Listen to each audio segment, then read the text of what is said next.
Hello दोस्तों, आज हम नया अध्याय पढ़ रहे हैं। आज हम पढ़ते हैं समांतर श्रेणियों के बारे में। तो हम शुरू करते हैं अपना वीडियो। दी हुई ए समांतर श्रेणी के प्रथम चार पद एपी यानी होता है समांतर श्रेणियाँ। देखो, इसका ए ले लिया और ये पी, एपी का अर्थ ही होता है समांतर श्रेणियाँ। दी हुई एपी के प्रथम चार पद लिखिए, जबकि प्रथम पद ए और सर्वांतर डी निम्नलिखित है। अपने को अभिष्ट चार पद लिखना है इसके, तो हम लिखते हैं अभिष्ट प्रथम चार पद ए। अब देखो, पहला पद ए जो कि अपन ने 10 लिख लिया। अब अंतराल कितना दिया है? डी यानी क्या है? सर्वांतर, यानी पहले पद और दूसरे पद के बीच का अंतर। तो पहला 10 और इनके बीच का अंतर, तो दूसरा क्या हो गया? 20। अब 20 और इनके बीच का अंतर तीसरे पद का 30, ऐसे ही 40, 50, ऐसे ही पद आएंगे। अब हम ऐसे ही करते हैं। दूसरा क्या दिया हुआ है? ए बराबर, तो इसमें भी प्रथम चार पद लिखना है। प्रथम चार पद कौन कौन से है? देखो, -1/5 है ना। तो दूसरा क्या होगा? माइनस का 1, क्योंकि 0.5। देखो, 1.5 प्लस 0.5 इसका अंतराल है। तो अभी ये प्लस माइनस वाली संख्या ये घटेगी, तो 0.5 इसमें से गया तो 1। अब यहाँ क्या आएगा? वापिस इसमें से भी 0.5 गया तो आधा, गया तो आधा, फिर 0, फिर आधा, फिर 1, फिर यहाँ पर 1.5, यही पद होंगे।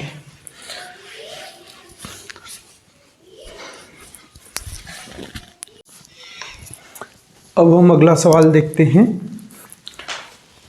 निम्नलिखित स्थितियों में से किन स्थितियों में संबंध संख्याओं की सूची समांतर श्रेणियों ए और है और क्यों? पहला, प्रत्येक किलोमीटर के बाद का टैक्सी का किराया, जबकि प्रथम किलोमीटर के लिए किराया 15 रुपये है और प्रत्येक अतिरिक्त किलोमीटर के लिए किराया रुपये 8 है। तो अपने को क्या निकालना है? संबंध संख्याओं की सूची समांतर श्रेणियों में, है ना, और क्यों। तो हम इसको करते, देखो, हाँ क्यों है, हाँ। अब इसको बताते हैं। 15, 23, 31 और 39 क्या है? एक समांतर श्रेणी, है ना। समांतर श्रेणी बनाते हैं, क्यों कि अगला पद यानी प्रत्येक अगला पद, है ना, क्योंकि प्रत्येक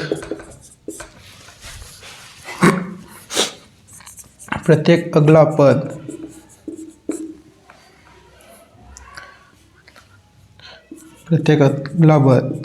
पिछले पद से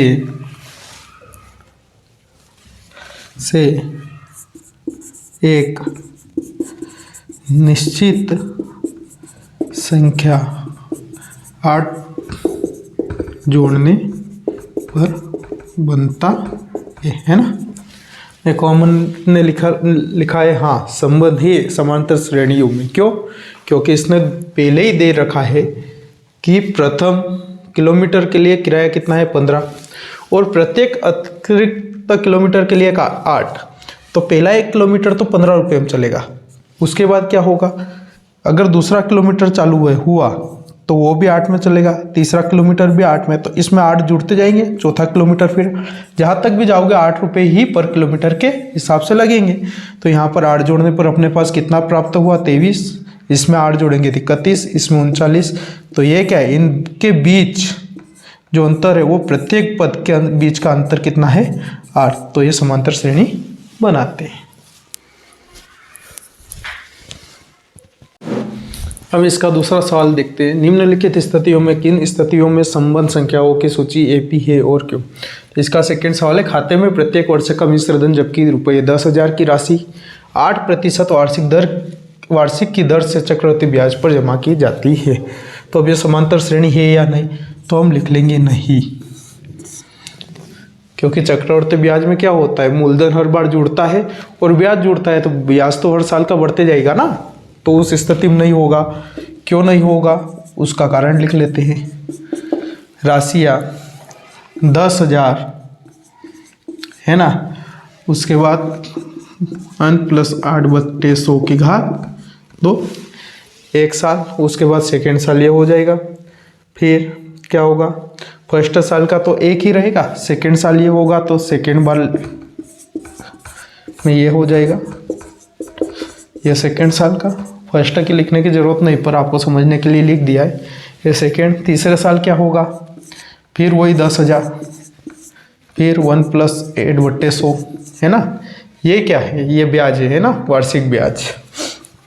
और ये क्या है, ये समय है ना। उसके बाद फिर क्या होगा, फिर वही 10,000, फिर चौथे साल क्या होगा 8/100 की घात 4।